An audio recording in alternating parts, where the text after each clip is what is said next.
Assalamualaikum warahmatullahi wabarakatuh.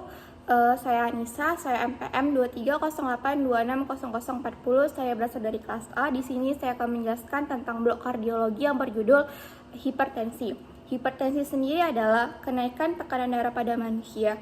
Tekanan darah pada normalnya itu dia untuk sistolnya itu di bawah 120 dan diastolnya itu di bawah 80 mmHg. Hipertensi sendiri memiliki keluhan. Yang pertama ada nyeri kepala ataupun nyeri tengkuk. Hipertensi terbagi menjadi 4 klasifikasi. Yang pertama ada hipertensi stage 1.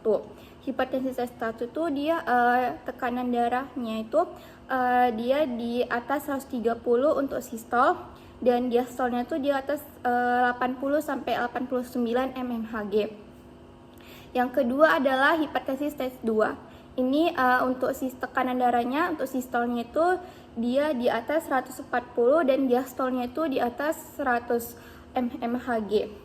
Yang ketiga ada hipertensi urgensi. Hipertensi urgensi ini dia untuk tekanan darahnya itu, untuk sistolnya itu dia di atas 160 dan diastolnya itu dia di atas 110 mmHg dan tidak dijumpai kerusakan organ. Dan yang keempat ada hipertensi emergensi. Dia ini hipertensi yang sistolnya itu di atas 180 dan diastolnya itu di atas 120 mmHg. Dan di sini dijumpai adanya kerusakan organ, misalnya ada trombositopenia ataupun fungsi ginjalnya itu meningkat, kayak fungsi hati pun juga meningkat. Untuk pemeriksaan fisiknya itu ada dua. Yang pertama vital signs dan yang kedua ada head to toe. Untuk vital signs-nya tersendiri itu ada seperti suhu, tekanan darah, nadi, sama pernapasan.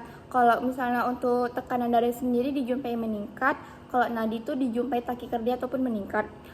Selanjutnya ada head to toe. Head to toe biasa seperti dari kaput, toraks, abdomen, ekstremitas atas dan ekstremitas bawah.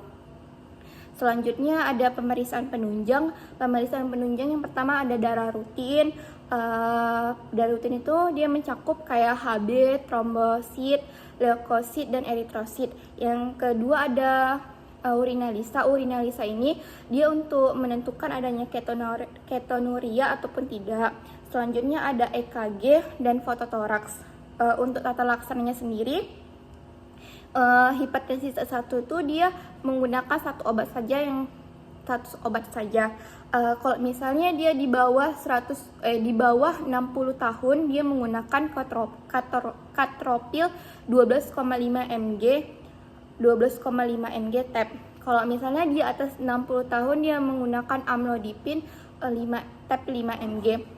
Kalau misalnya dia hipertensi stage 2, dia menggunakan dua obat. Yang pertama ada katopril tab 12,5 mg dan amlodipin tab 5 mg. Untuk hipertensi yang ketiga itu tadi ada urgensi. Dia menggunakan dua obat juga. Dia katopril tab 12,5 mg dan yang kedua ada amlodipin, tapi dosisnya itu dinaikkan menjadi 10 mg. Dan yang ketiga adalah hipertensi urgensi. Itu dia dikasih oksigen infus dan kalian akan dikasih rujukan. Sekian dari penjelasan hipertensi dari saya. Jika ada salah kata mohon dimaafkan. Assalamualaikum warahmatullahi wabarakatuh.